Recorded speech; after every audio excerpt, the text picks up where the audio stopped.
할렐루야. 우리 앞뒤 좌우 옆 사람을 인사하겠습니다. 잘 오셨습니다. 잘 오셨습니다. 잘 오셨습니다. 이번 주는 고난주간이고요. 고난주간 특별 새벽 기도가 진행됩니다. 내일부터 금요일까지, 토요일은 없습니다. 그리고 금요일도 현장 예배가 있습니다. 이 두 가지 다른 점 꼭 기억해 주시고, 이번 한 주는 여러분들이 하실 수 있다면, 마음에 감동이 되신다면 회식이라든지 특별히 약속 같은 것을 최대한 줄이시고, 또 아침마다 선포되는 고난주간 새벽 예배 말씀을 묵상하시고 예수님의 고난에 동참해 주시기를 부탁드립니다. 다음 주에 부활주일에 세례자가 있는데 김정환 성도, 배요한 성도, 김은우, 이하론 성도 세례 받을 때에 각 등대별로 축하의 또 메시지 편지 또는 꽃다발 준비해 주시고, 여러분 세례가 너무 중요합니다. 영적으로 거듭나는 순간이거든요. 그리고 천국 시민이 되는 놀라운 역사가 나타나는 순간입니다. 위에서 네 분의 우리 성도님들 위해서 기도해 주시고 축하해 주시면 감사하겠습니다. 우리 이성민 성도가 전역했습니다. 잠깐 일어나서 인사 한번 해 주십시오. 큰 박수로 격려해 주십시오. 고생했습니다. 축복합니다. 우리 성민 가정에서 우리 떡을 준비했으니까 나가실 때 꼭 하나씩 받아가 주시길 바라고, 오늘 이 시간 라인업하고 성경 암송대 짧게 진행하겠습니다. 우리 김선우 집사님, 성도님, 우리 정영숙 성도님 앞으로 좀 나와주시면은 함께 새가족 수료식 하도록 하겠습니다. 우리 김선우 성도님의 인생 말씀은 이것입니다. 이쪽으로 나와주시고요. 내가 사망의 음침한 골짜기로 다닐지라도 해를 두려워하지 않을 것은 주께서 나와 함께 하심이라. 주의 지팡이와 막대기가 나를 안위하시나이다. 시편 23편 4절 말씀. 아멘. 성도 김선우를 주 안에서 진심으로 환영합니다. 2026년 3월 온리교회 성도 일동, 여러분 큰 박수 주십시오.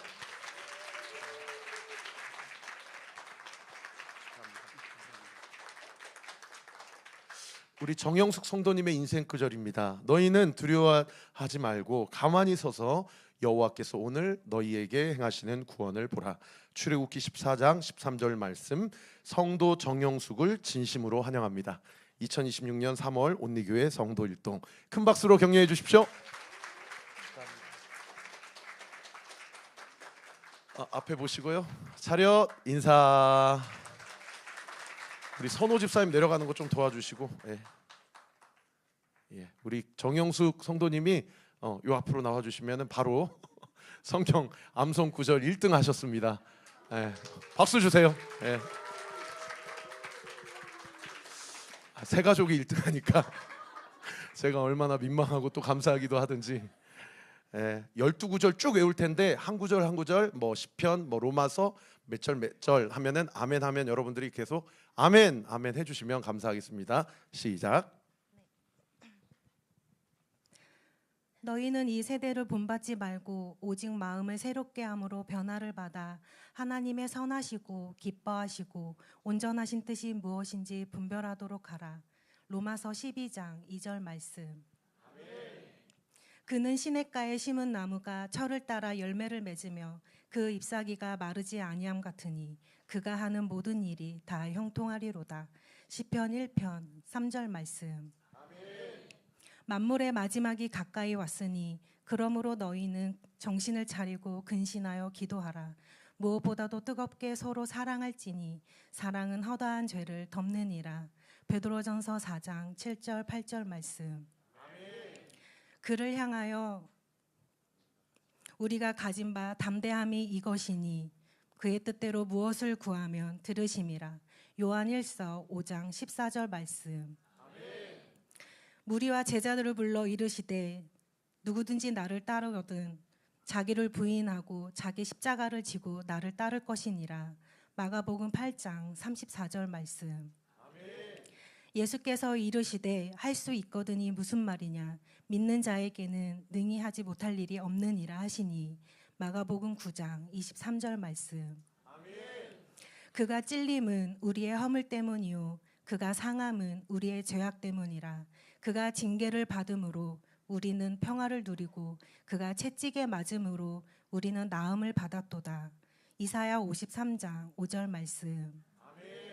내 마음을 다하고 목숨을 다하고 뜻을 다하고 힘을 다하여 주 너의 하나님을 사랑하라 하신 것이요. 마가복음 12장 30절 말씀. 이르시되 아빠 아버지여 아버지께서는 모든 것이 가능하오니 이 잔을 내게서 옮기시옵소서. 그러나 나의 원대로 마시옵고 아버지의 원대로 하옵소서 하시고 마가복음 14장 36절 말씀. 또 이르시되 너희는 온 천하에 다니며 만민에게 복음을 전파하라. 마가복음 16장 15절 말씀. 아멘.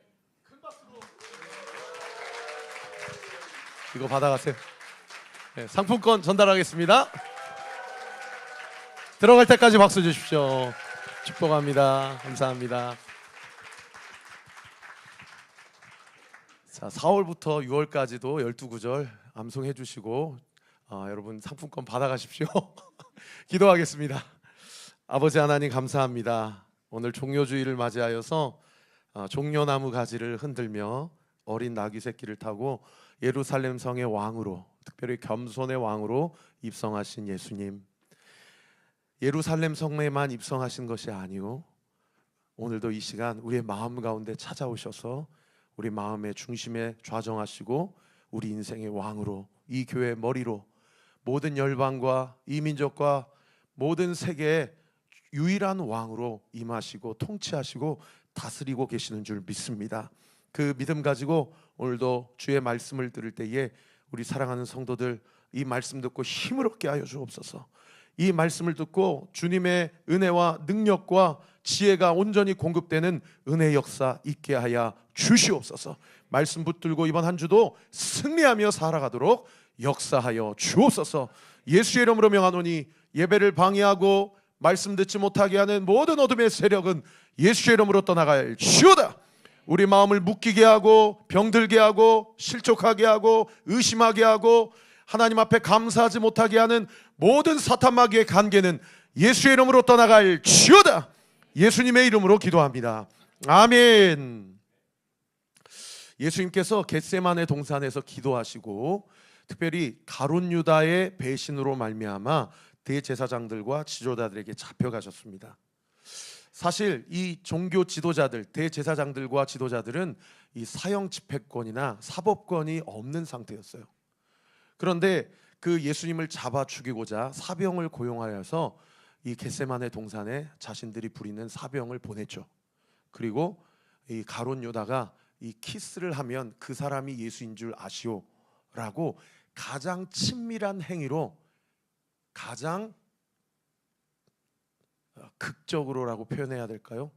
가장 친밀하게 표현했는데 그것이 가장 극적인 배신이 되어버렸습니다. 그래서 입맞췄던 그 사람을 그 사병들이 다 싸잡아가지고 그 사병들이 예수님을 다 체포해서 이 대제사장에게 가는 본문이 오늘 본문 첫 구절에 기록이 되어 있죠. 오늘 본문 53절 말씀 우리 같이 한번 읽어볼까요? 시작. 그들이 예수를 끌고 대제사장에게로 가니 대제사장들과 장로들과 서기관들이 다 모이더라. 대제사장 혼자 있는 줄 알았더니 가보니까 지도자들이 다 모여 있는 거예요. 얼마나 그들의 관계가 철두철미했는지를 알 수 있는 그런 대목이죠. 예수님의 신병을 확보한 이 지도자들은 지금부터 예수님을 죽일 명분을 찾기 시작합니다. 그러니까 예수님이 죽을 만한 죄를 지은 것은 없는데 이미 죽이기로 자신들의 마음 가운데 답은 정해져 있고, 그리고 억지로 예수님의 죄를 만들려는 시도를 지금부터 시행하고 있다는 것이 이 예수님의 대제사장의 재판이 얼마나 불법적이고 엉터리 재판인지를 알 수 있는 그런 대목이죠. 여러분, 오늘 본문을 통해서 우리가 알 수 있는 첫 번째 영적 교훈은 이것입니다. 우리 한번 읽어볼까요? 시작. 나는 진리를 구하는 자인가? 나의 생각을 정당화하는 자인가? 나는 진실로 하나님의 뜻을 구하는 자인가? 내 마음은 이미 정해져 있고 핑계를 찾는 자인가? 여러분, 대제사장 안에 있는 이 죄성이 우리 안에도 얼마든지 있을 수 있습니다. 그러니까 이미 내 마음은 정해졌고 적당한 명분이나 핑계를 찾으면서 모든 상황과 형편을 자기중심적, 자기가 옳은 대로 생각하게 하려는 그런 방향성이 우리 안에도 얼마든지 있을 수 있다는 거죠. 이미 답이 정해져 있는 이 상황 가운데서 형식만 남은 이 재판 가운데 예수님의 반응이 오늘 본문에 61절 상반절에 기록되어 있어요. 어떻게 반응하시냐? 철저히 침묵하시고 아무 대답도 하지 않으십니다. 그런데 이 반응은요, 예수님의 일반적인 반응이 아니고, 여러분 이 반응은 놀라지 마세요. 무려 700년 전에 선지자 이사야가 예언한 반응을 예수님이 이 말씀을 성취하신 상황이라는 것을 알 수 있어요. 그 말씀이 이사야서 53장 7절에 기록되어 있는데요, 우리 같이 한번 읽어볼까요? 시작. 그가 곤욕을 당하여 괴로울 때에도 그의 입을 열지 않았으며 마치 도수장으로 끌려가는 어린 양과 털 깎는 자 앞에서 잠잠한 양같이 그의 입을 열지 아니하였도다. 예수님께서 침묵하신 건 순간적인 선택이 아니고 이미 700년 전부터 구약의 선지자들이 예언한 그 예언을 성취하신 그 현장이라는 겁니다. 자, 보세요. 대제사장 입장에서는 이제 열불이 납니다. 왜요? 예수님을 죽이고자 답은 정해져 있는데 죄목이 없는 거예요. 그리고 막 증인들을 이 사람 저 사람 막 불러왔는데 서로 증인들의 증언이 일치하지가 않아요. 그리고 결정적으로 피고인인 예수님도 철저히 묵비권을 행사하고 있는 그런 상황이에요. 그러니까 얼마나 열불이 나고 너무나 당황스럽지 않겠습니까? 그래서 그 다음 구절에 보면 대제사장이 직접 등장을 해서 이 키 퀘스천, 포인티드 퀘스천을 날립니다. 14장 61절 하반절에 이런 질문을 해요. 대제사장이 다시 물어 이르되 네가 찬송받을 이의 아들 그리스도냐? 라고 물어봐요. 여러분 이 질문은 유대인들이 보통 이 하나님, 야훼 하나님, 여호와 하나님의 이름을 부를 때에 그분의 이름을 입에 그대로 담지를 않습니다. 그건 너무 경솔한 행위이기 때문에 다시 한번 띄워주시면 야훼 하나님, 여호와 하나님이라고 하지 않고 뭐라고 표현하냐면 찬송받을 이라고 표현을 해요. 찬송받을 이의 아들 그리스도냐라는 이 질문은 어떤 질문이냐면 네가 하나님의 아들이냐? 네가 하나님과 동등한 영적 권위를 갖고 있는 자냐? 라는 이 키 퀘스천을 날린 겁니다. 여러분 이 질문은 궁금해서 물어본 게 아니고 아니면 그의 위치와 그의 직분과 그의 영적인 상황을 물어보려고 질문한 것이 아니고 무엇 때문에 질문한 거예요? 자백을 이끌어내기 위한 아주 간사한 간계에 의한 질문이에요. 자 보세요. 네가 찬송받을 이의 아들 그리스도냐라고 물어봤을 때 그렇다, 내가 그리스도다라고 이야기하면 그 순간 뭐 증언도 필요 없고 그리고 다른 어떤 증거도 필요가 없어요. 그냥 이거는 신성모독이라고 답을 정해버린 거예요. 만약에 아니다라고 이야기하면 어떻게 됩니까?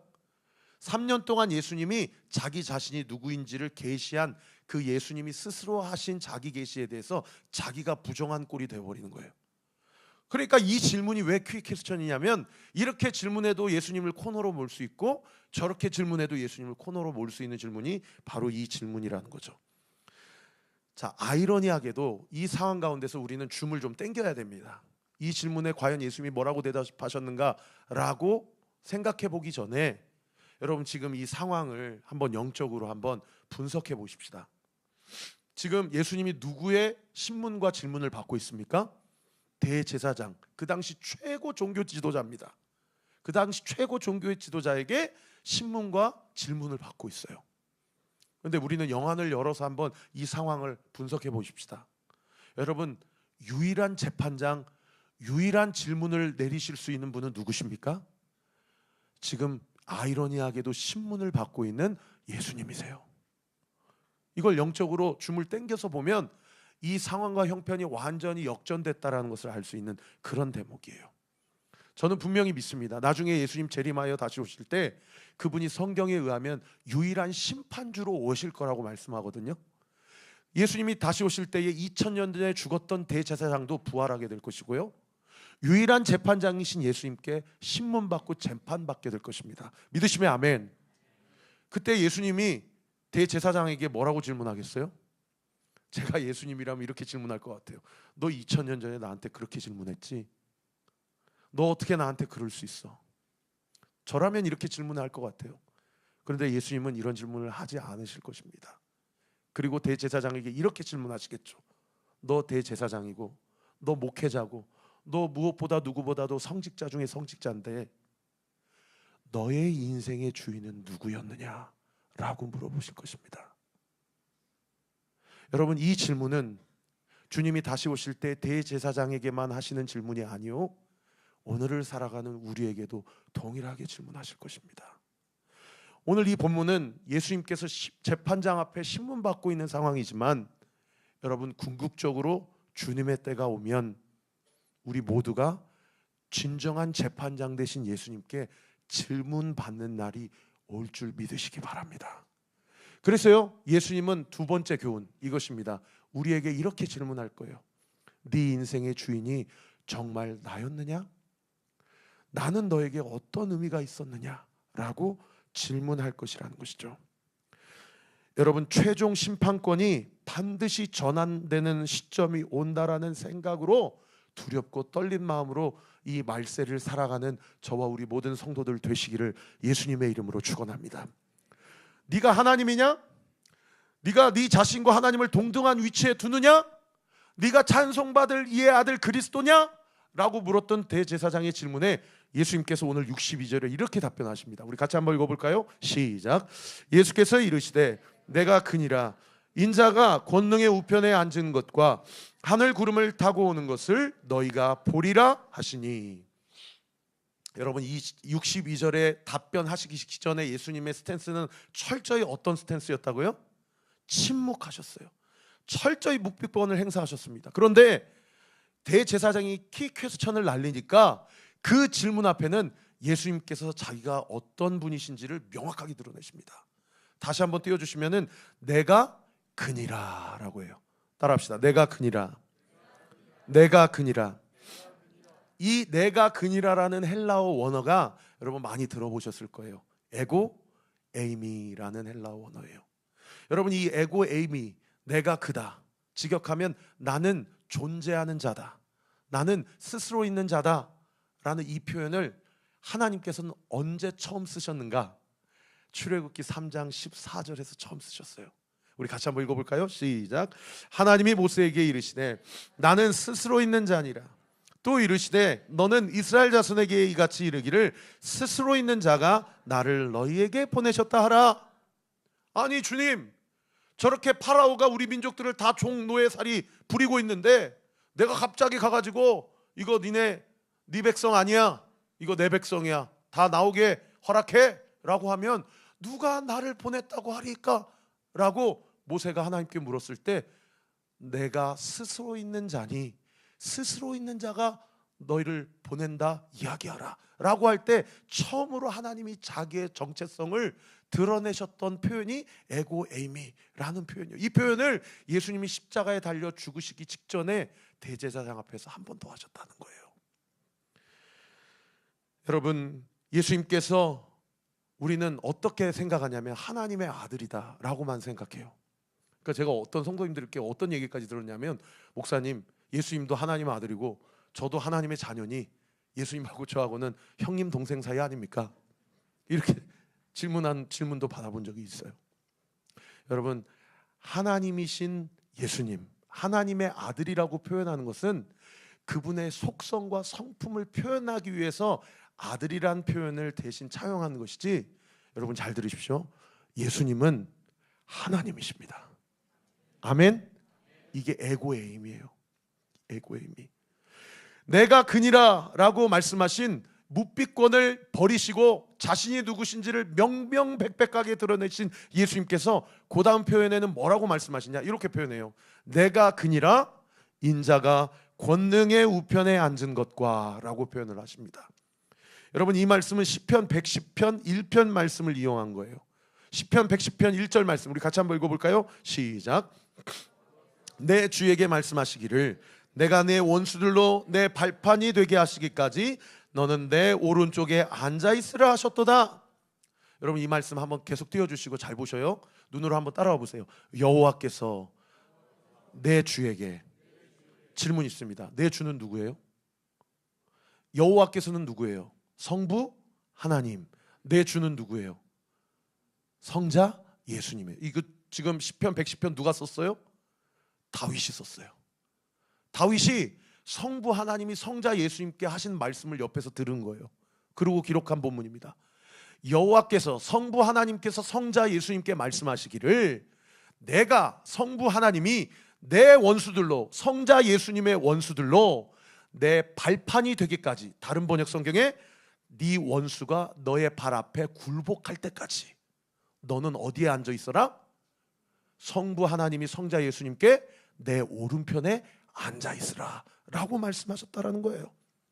여러분, 왕 오른편에 앉아 있으라라는 영적인 의미는 무엇을 상징하냐면 나의 모든 통치권과 나의 모든 이 세상에 대한 주권을 내 오른편에 앉아 있는 이에게 내가 이양하노라.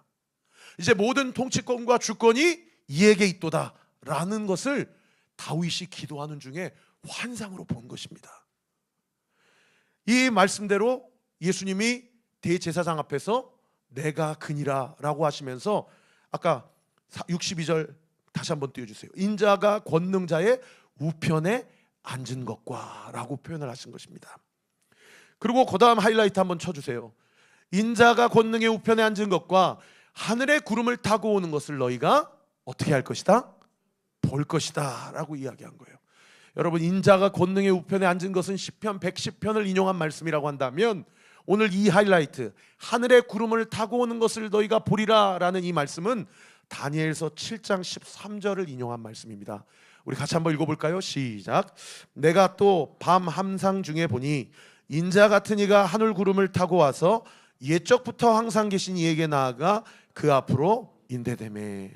자, 저 보세요. 다윗은 성부 하나님이 성자 예수님께 말씀하시는 것을 들었어요. 그리고 시편 110편을 썼습니다. 다니엘은 환상 중에 한번 띄워주세요. 7장 13절 다시 한번 띄워주시면 여기 인자 같은 이가 누구예요? 성자 예수님이에요. 옛적부터 항상 계신 이 누구예요? 성부 하나님이세요. 다니엘이 환상 중에 뭘 봤냐면 예수님이 하늘 구름을 타고 와서 하나님에게 나아가 그의 앞으로 인도된 걸 본 거예요. 목사님, 질문이 있습니다. 성자 예수님이 성부 하나님께 인도됐다라는 것은 무엇을 의미합니까? 똑같아요. 시편 110편과 똑같습니다.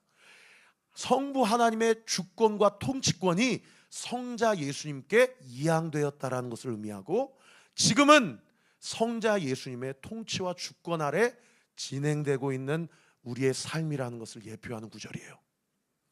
이것을 신학자들이 뭐라고 표현하냐면 already but not yet이라고 표현합니다. 무슨 얘기입니까? 예수님이 십자가에 달려 죽으심으로 창세기 3장 15절에 그는 너의 발꿈치를 상하게 할 것이지만은 너는 그의 머리를 상하게 할 것이라는 그 예언의 말씀, 원시의 복음의 말씀이 예수님의 십자가에서 모든 물과 피를 쏟으시고 우리를 위해 죽으심으로 그 말씀이 성취되었어요. 할렐루야. 그래서 이미 사탄 마귀는 패배했어요. 할렐루야. 그리고 이미 예수 그리스도는 승리하셨어요. 할렐루야.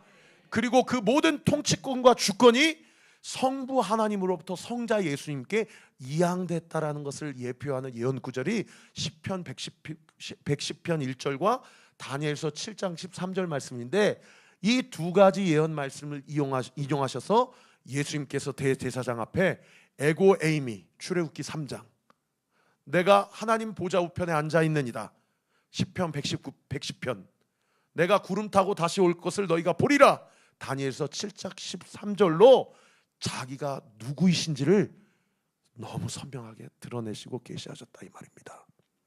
여러분, 우리가 뭘 알 수 있습니까? 예수님은 논쟁하는 것은 침묵하셨어요.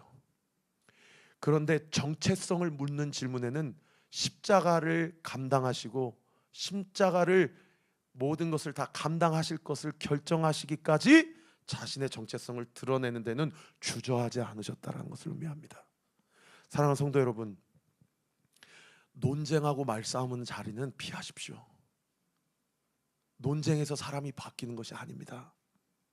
그러나 내가 이 땅을 살면서 나의 본적과 내 본향이 어디 있는지, 세상 사람들이 우리에게 우리의 영적인 정체성을 묻는다면 그 현장에서는 어떤 손해를 감수하고서라도 우리의 정체성을 분명하게 밝히시는 삶을 사십시다.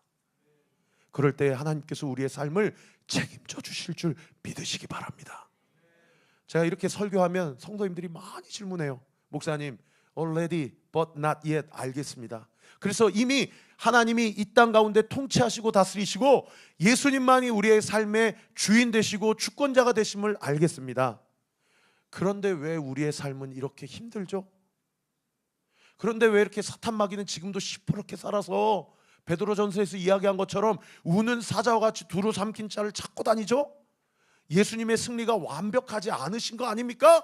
이렇게 질문을 많이 해요. 여러분, already but not yet 중간 시대를 살아가는 오늘날 우리에게 성경은 왜 사탄 마귀가 이렇게 활개치고 다니느냐, 과연 예수님의 십자가의 승리가 최종적 승리가 맞느냐라는 질문에 대해서 두 가지 우리에게 해답을 제시합니다. 그 첫 번째가 뭐냐면 베드로후서 3장 9절에 하나님의 구원 계획 아래 있는 시대이기 때문이라는 거예요. 우리 같이 한번 읽어볼까요? 시작. 주의 약속은 어떤 이들이 더디다고 생각하는 것이 더딘 것이 아니라 오직 주께서는 너희를 대하여 오래 참으사 아무도 멸망하지 아니하고 다 회개하기에 이르기를 원하시느니라. 할렐루야. 따라합시다. 오래 참으사. 오래 참으신다. 다 회개하기를 원하신다. 믿으시면 아멘. 오늘도 일부 예배 때 그렇게 기도하던 성도님이 오셨어요. 막 너무 마음이 기쁜 거예요. 아, 우리의 기도를 들으시는구나. 여러분, 한 영혼이 주님께 나오는 것, 한 영혼이 주님 앞에 회개하는 것 얼마나 기쁘고 감사한지 몰라요. 할렐루야. 여러분도 기도 대상자, 전도 대상자 있으시죠? 그분이 주님 앞에 나와 회개하고 예수님을 인격적으로 만나는 순간을 상상하며 기도하세요. 그 기도는 반드시 응답이 됩니다. 믿으시면 아멘. 그러기 때문에 already와 not yet 사이의 중간 시대를 하나님이 우리에게 임시적으로 허용하신 거예요. 우리를 고생시키려고 해서가 아니라, 사탄 마귀보다 힘이 약해 하셔서가 아니라, 모든 사람이 다 회개하기까지 이르기까지 주님은 오래 참으시고자 우리는 이 중간 시대를 살아가고 있다는 겁니다. 그런가 하면 두 번째로 야고보서 1장 2절부터 3절까지 우리의 믿음을 연단하시기 위해서 이 중간 시대를 우리에게 허용하셨다라고 얘기해요. 우리 같이 한번 읽어볼까요? 시작. 내 형제들아, 너희가 여러 가지 시험을 당하거든 온전히 기쁘게 여기라. 이는 너희의 믿음의 시련이 인내를 만들어내는 줄 너희가 알미라. 여기 보세요. 여러 가지 시험을 당하거든 온전히 어떻게 여겨라? 기쁘게 여겨라. 왜 이렇게 마음에 안 드세요, 이 말씀이? 여러분, 제가 하는 말씀 아니잖아요. 하나님 말씀이잖아요. 아멘.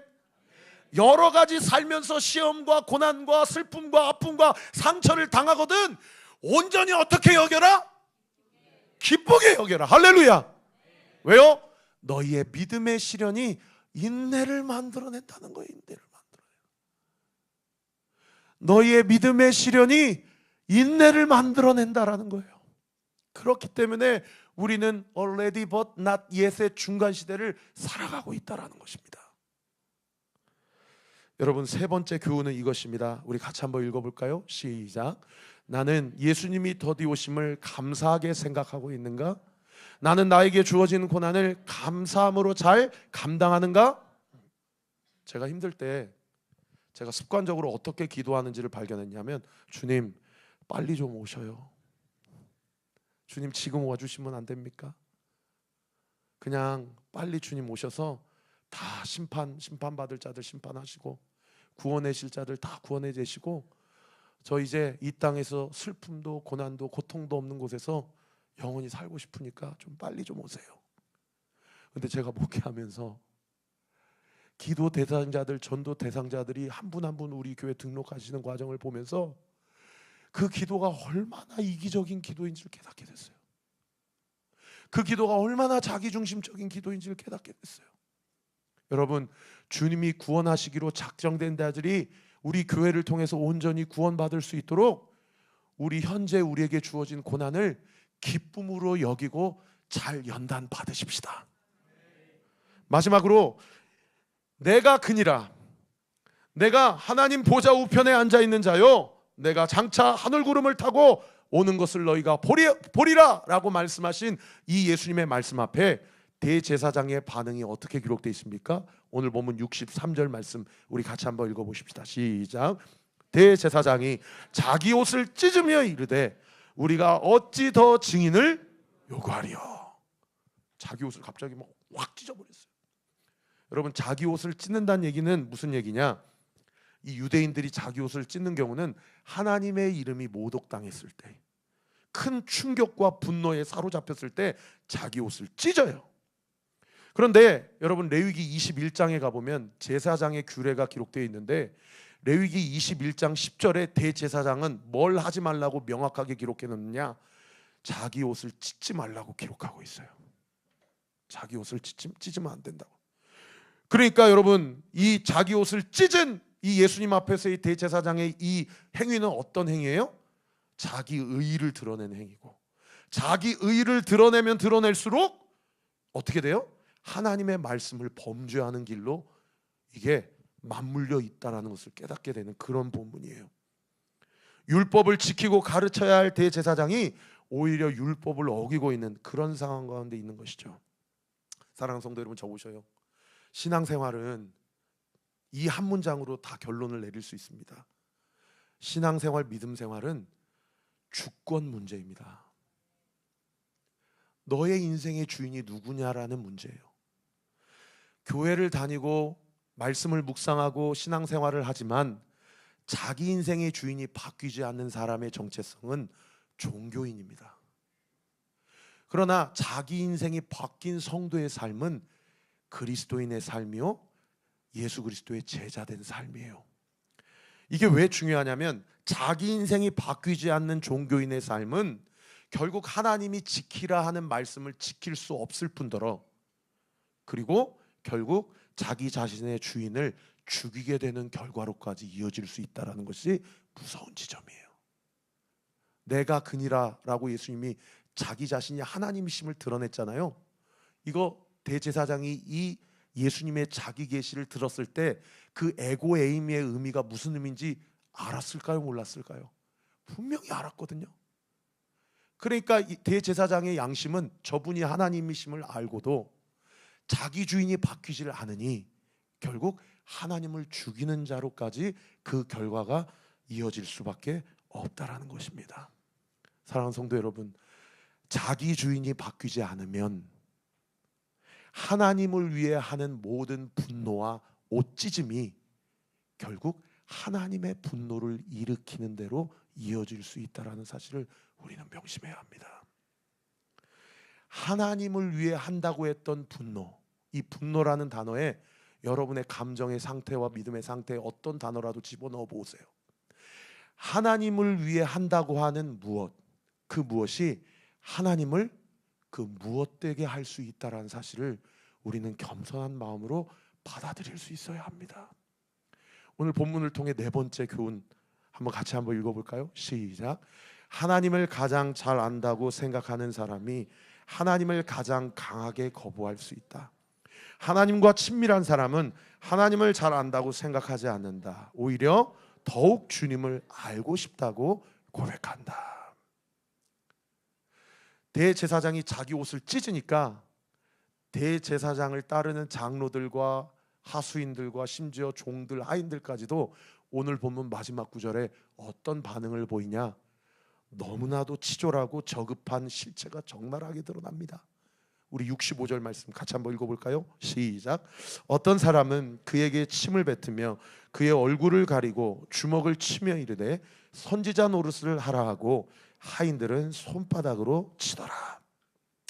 여러분, 여기에 세 가지 반응이 기록되어 있는데, 첫째는 어떤 사람이 예수님께 침을 뱉었어요. 여러분, 침을 뱉는 행위는 아프라고 하는 행위입니까? 이건 철저히 경멸스럽고 모욕적인 반응 아닙니까? 그죠? 그 다음에 두 번째 행위가 뭐라고 기록되어 있는 거 아니? 예수님의 얼굴, 눈을 가리고 주먹으로 쳤어요. 그러면서 뭐라고 얘기해요? 선지자 노릇을 해라. 무슨 얘기예요? 누가 때렸는지 맞춰봐라. 이렇게 예수님에 대해서 조롱하는 겁니다. 그리고 마지막 세 번째가 어떤 반응을 보여요? 하인들이 무엇으로 예수님을 쳐요? 손바닥으로 예수님을 칩니다. 여러분, 이렇게 죄는 점진성이 있어요. 윗물이 썩으니까 밑에 하인들까지도 예수님을 능멸하고 집단적으로 폭행하는 일까지 이루어지게 되더라는 것이에요. 여러분, 오늘 본문에서의 마지막 5번째 교훈입니다. 그들은 예수님의 눈을 가렸지만 자기 눈이 가린 것은 깨닫지 못했습니다. 여러분, 우리도 그럴 수 있습니다.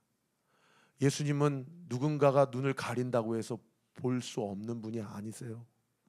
그런데 우리의 삶을 보면 마치 예수님이 날 보지 않는 것처럼 살아갈 때가 얼마나 많이 있느냐는 거예요.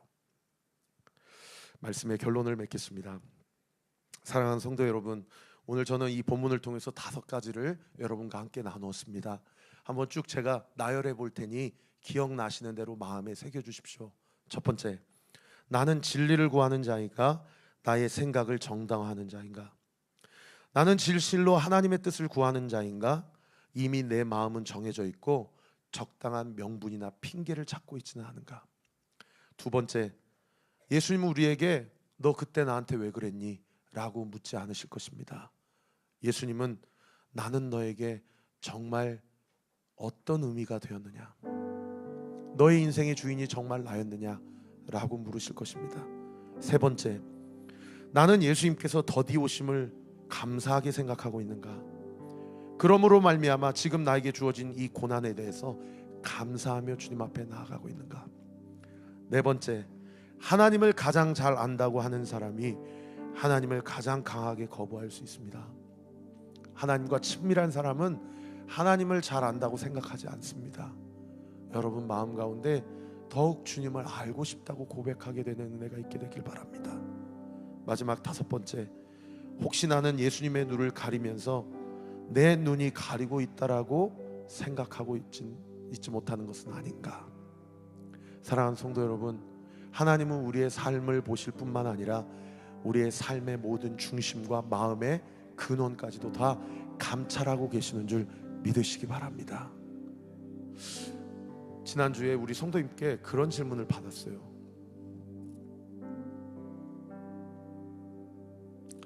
목사님, 저는 하나님을 정말 사랑하는데 제가 제 삶을 봐도 제 삶이 하나님을 사랑하지 않는다고 이야기하는 것 같아서 신앙생활할 때 너무 마음이 어렵습니다 라고 그렇게 저한테 이야기하시더라고요. 제가 그 이야기를 듣는데 그분이 너무 사랑스러운 거예요.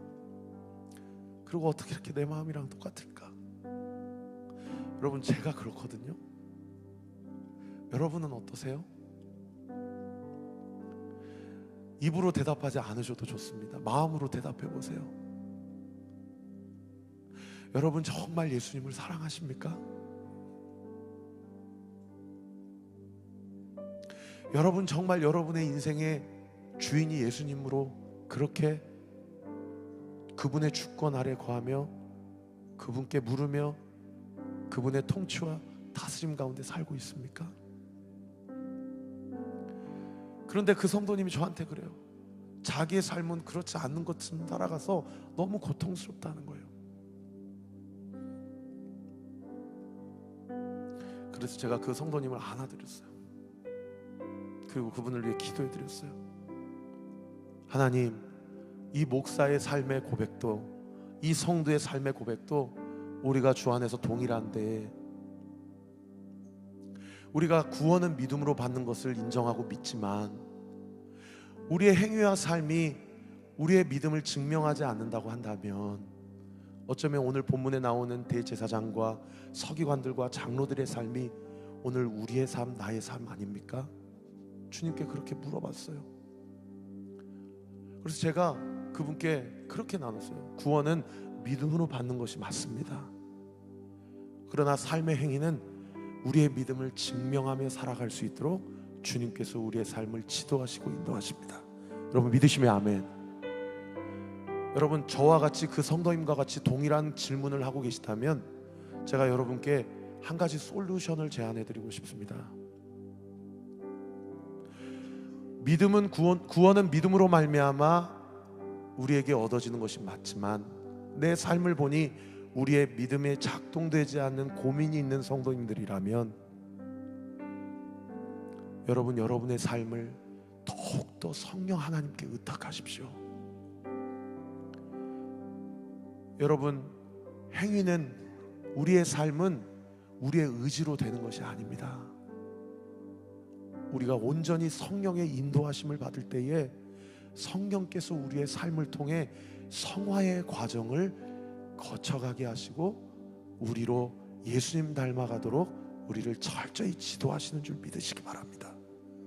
그래서 예수님처럼 살아가고자 할 때에 예수님을 흉내내는 삶이 아니고요, 예수님과 함께 살아가는 삶을 살도록 기도하세요. 예수님, 주님이 내 마음 가운데 함께 하심을 믿습니다. 나는 이번 한 주도 비록 고난주간이라고 하지만 얼마든지 또 넘어질 수밖에 없는 죄인 중에 죄인이지만, 주일날 주님이 주신 말씀처럼 내 지정의를, 내 모든 인격과 성품과 기질과 믿음을 나의 주인 되신 예수의 영, 성령 하나님께 온전히 의탁하고 내어드릴 때 성령 하나님께서 나를 통하여 나의 믿음을 더 연단하게 하시고 나로 예수님을 닮아가게 하시고, 내가 속한 가정과 내가 속한 생업, 학교와 교회와 또 모든 사업과 직장 생활 가운데 성령 하나님께서 나를 온전히 지도하시고 인도하실 것을 믿습니다. 여러분, 그렇게 주님과 동행하며 살아갈 때에 어느 순간 나의 인생의 주인이 예수님이심을 입술로만 고백하는 삶이 아니라 삶으로 증명해내는 우리 모두가 되기를 우리 구주 예수 그리스도 이름으로 축원합니다. 우리 함께 찬양합시다.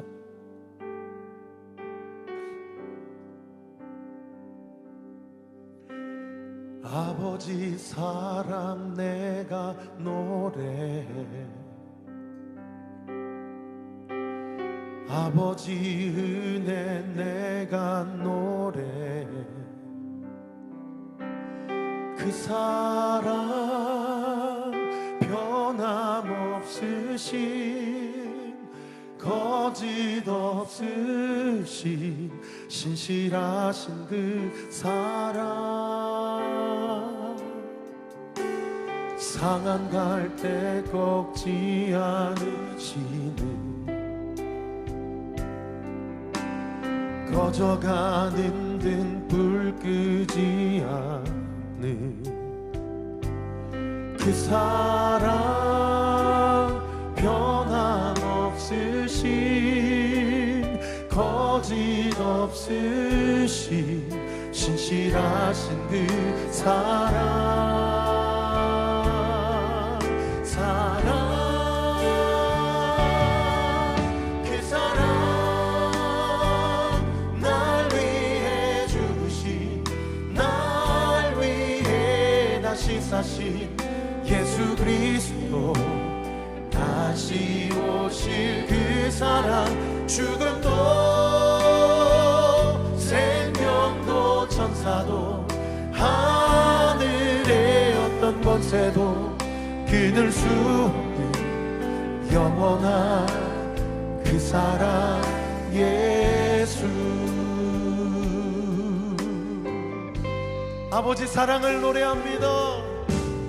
아버지 사랑 내가 노래해, 내 삶을 드려, 아버지 은혜 내가 노래해, 그 사랑, 사랑 변함없으신, 거짓 없으신, 신실하신 그 사랑, 상한 갈 때 꺾지 않으시는, 꺼져가는 등불, 꺼져가는 등불 끄지 않는 그 사랑, 사랑, 변함없으신, 거짓 없으신, 신실하신 그 사랑,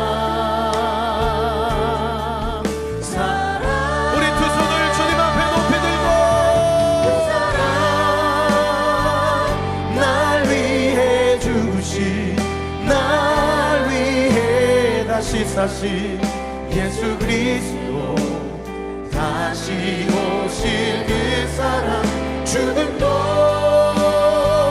생명도 천사도 하늘의 어떤 곳에도 비늘 수 없는 영원한 그 사랑, 예수 그 사랑, 날 위해 죽으신, 날 위해 다시 사신 예수 그리스도, 반드시 오실 그 사랑, 죽음도 생명도 천사도 하늘의 어떤 곳에도 비늘 수 없는 영원한 그 사랑, 예수 아름다우신,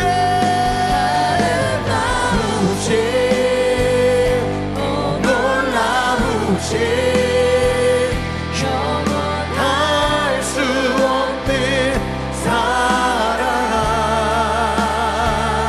또 위대하신 하나님의 사랑, 영원히 찬양하리. 주와 같은 분 없네, 주와 같은 분이 없네. 이 세상 긴 누구도, 아멘 아멘. 주와 같은 분이 없네.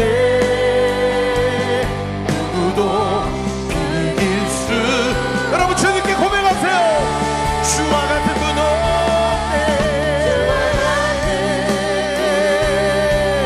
없네. 이 세상 긴 누구도 주와 같은 분이 없네. 누구도 이길 수 없네.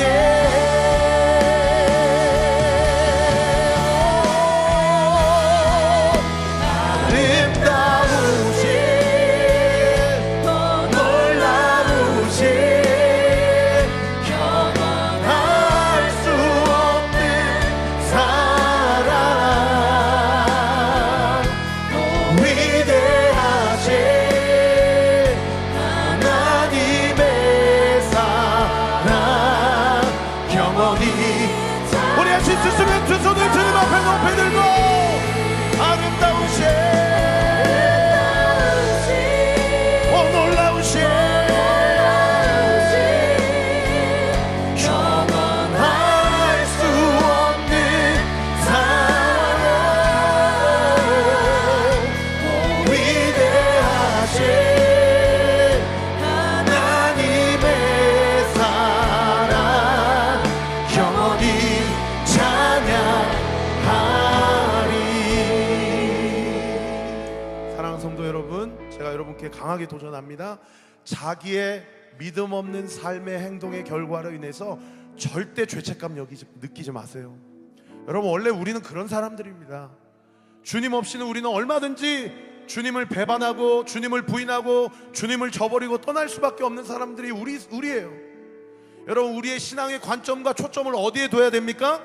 우리가 방금 찬양한 것처럼 이해할 수 없고 형언할 수 없는 날 향한 주님의 사랑에 우리의 모든 시선을 두시기 바랍니다. 아멘.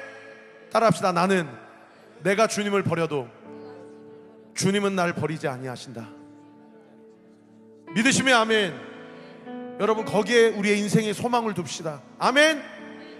그래서 여러분, 무슨 착한 일 하고 선한 일 하고 그런 삶이 아니고요, 주님의 사랑에 푹 적심바되는 삶을 살게 해달라고 기도하세요. 주님의 사랑을 더 깊이 알아가게 해달라고 기도하세요. 아멘. 그러면 주님이 뭘 깨닫게 해주셔요? 나의 죄의 무게를 깨닫게 해주십니다. 우리의 죄가 얼마나 크고 우리의 죄가 얼마나 하나님 앞에 반역한 죄인지를 깨닫게 해주세요. 그러면서 나를 향한 주님의 사랑을 비로소 깨닫게 해주시는 것이죠. 우리 이 시간 같이 한번 기도할 때, 하나님, 주님의 말씀대로 순종하며 살고 싶은데 나는 연약하고 부족합니다 라고 기도하지 마시고, 주님, 나를 향한 주님의 사랑을 알고 싶습니다.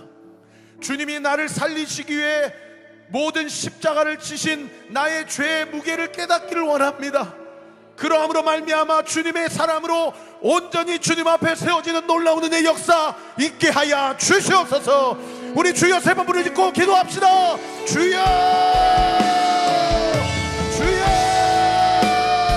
주여.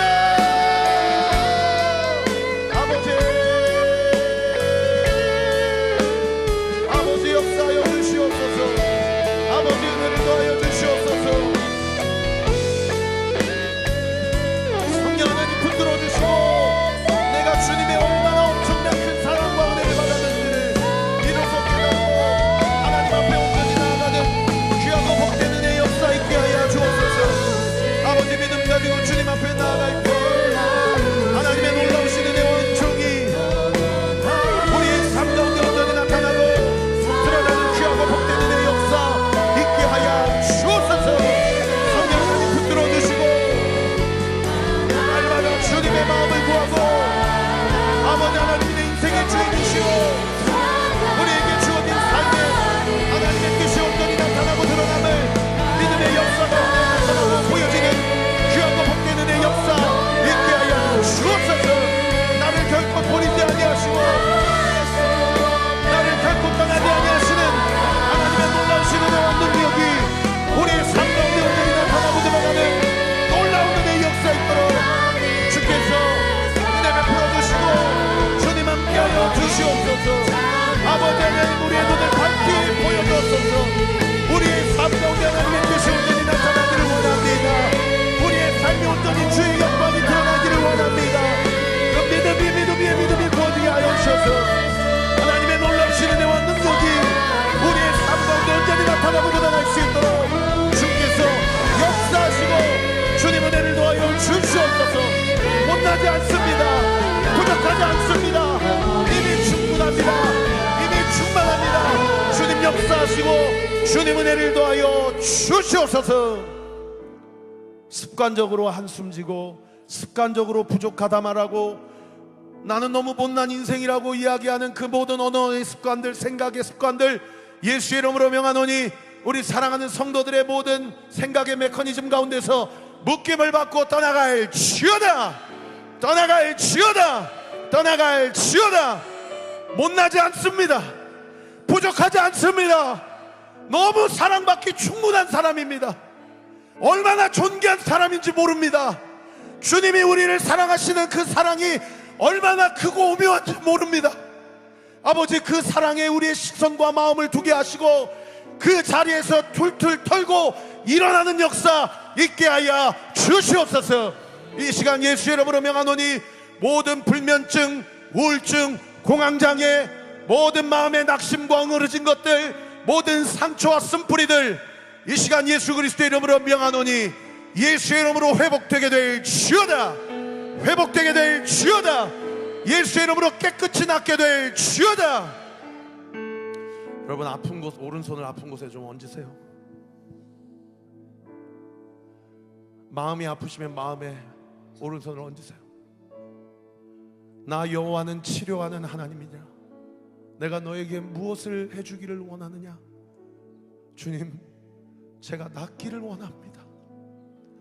주님, 나아서 주님이 어떤 분이신지를 평생에 드러내고 나타내는 삶을 살기를 원합니다. 내 믿음대로 될지어다. 내 믿음대로 되게 될지어다. 내 믿음대로 되게 될지어다. 이 시간 예수의 이름으로 명하노니 그 마음의 모든 응어리진 것과 그 고질적인 질환들, 이 시간 온라인으로 병상에서 예배드리는 그 성도의 그 수술한 부위, 지금 다시 한번 재발 판정을 받은 그 부위, 지금 항암 치료를 받고 있는 그 부위, 이 시간 예수의 이름으로 명하노니 예수 그리스도의 치료의 광선이 예수님의 이름으로 쪼여지게 될 지어다. 비춰지게 될 지어다. 깨끗이 나음을 얻게 될 지어다. 손을 내리셔도 좋습니다. 날마다 저희의 기도를 들어주심에 주님 감사드립니다. 기도하고 찬양하게 해주심에 감사합니다. 왕 중의 왕이신 예수님만을 찬양하는 인생을 살고 싶습니다. 43번째 생일을 감사히 보내게 해주실 수 있음에 이것조차도 주님 앞에 감사합니다. 이 밖에도 무명으로 온라인으로 또 마음으로 주님 앞에 예물 드리는 우리 사랑하는 성도들의 모든 예물 주님께서 기뻐 흠양하여 주옵시고, 이 예물이 쓰이는 곳곳마다 다음 세대를 살리고 하나님의 진리의 빛을 비추고 하나님 나라가 확장되어지는 우리 온리교회 모든 사역과 사명, 우리 사랑하는 성도들의 모든 구체적인 삶이 되게 하여 주시옵소서. 일하시고 함께 하실 주님께 모든 영광 찬양 올려드리며 살아계신 우리 구주 예수 그리스도의 이름으로 기도하옵나이다. 아멘. 우리 주님께 영광과 감사의 박수 올려드립시다. 주님 믿음대로 될 것을 믿습니다. 주님 영광을 받아주시옵소서. 주님 찬양을 받아주시옵소서. 할렐루야. 아멘. 다 같이 자리에서 일어나셔서 공동체 고백하고 축도함으로 예배를 마치겠습니다. 시작. 주님은 빛이십니다. 저희도 어두운 세상에 빛이 되게 하소서. 사회와 교회의 한 줄기 빛을 비추는 공동체 되게 하소서. 주여, 나의 마음과 몸을 주님께 드립니다. 나에게 주어진 것이 내 것이 아님을 깨닫게 하시고 헌신하여 이 땅에 하나님 나라를 이루게 하소서. 주님은 우리의 목자이십니다. 양이 목자를 떠나 살 수 없듯이 우리도 주님을 떠나 살 수 없습니다. 주님께 순종하는 삶이 가장 안전하고 완전한 삶입니다. 이제 세상으로 나아가 예수 그리스도의 주인 되심을 선포하는 삶이 되게 하소서. 아멘. 이제는 우리 구주 예수 그리스도의 은혜와 하나님의 사랑과 성령 하나님의 위로 교통 충만하심이 오늘 주신 말씀 붙잡고 이번 한 주 고난 주간을 지나갈 때에 우리에게 주어진 고난을 담대하게 감당할 때 그리스도께서 나를 사랑하셔서 짊어지셔야 했던 그 십자가의 고난을 묵상하며 예수 그리스도의 고난에 동참하여 부활의 영광에 함께 그 영광을 목도하고 하나님의 뜻을 온전히 이루기로 결단하는 우리 사랑하는 온리교회 모든 성도들 머리머리 위에, 한참 투병 생활의 삶을 지나가고 있는 우리 성도들의 그 가정 머리머리 위에, 그리고 사랑하는 가족을 떠나보내며 장례 절차를 지나가고 있는 그 가정 머리머리 위에 지금으로부터 영원토록 함께 하시기를 간절히 축원하옵나이다. 아멘.